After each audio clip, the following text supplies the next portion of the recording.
In our team, we've used person-centred planning for many years to support people to have better lives, to have a voice, have choice and control.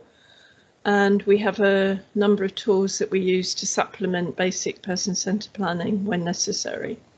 So today I want to talk about a tool that's called From Presence to Contribution. It's a really useful tool when we're trying to increase somebody's participation and contribution. In our team, we've been working across the country for the last couple of years on a programme looking at how we can improve pathways into adulthood for young people with more complex needs. And we've been quite surprised to discover that young people are not always attending their annual review meetings from year 9. And I think we realise that if they're not at their meetings, it's quite difficult to really have a focus on them and what's important to them, despite lots of really positive efforts. So we're thinking that we can use the From Presence to Contribution tool to increase the number of young people who are attending their annual reviews.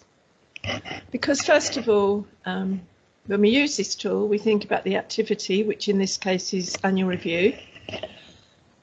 And we need the young person to be present. So we've always got the idea that if someone's not present, then we can't really include them in their planning. So presence is the starting point.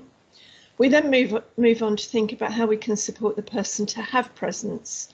And that would be when the chair or the facilitator is addressing themselves to the young person, and everyone else in the meeting is doing that too.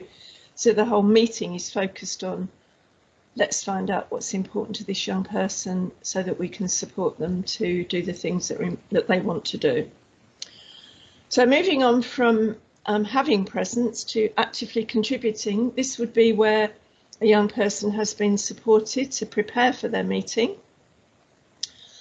And usually if somebody's got complex communication, complex needs, don't use words to speak, then we can use tools such as Important To and Important For, My Perfect Week, Good Day, Bad Day, What's Working and Not Working, to support them to have a voice at their meeting.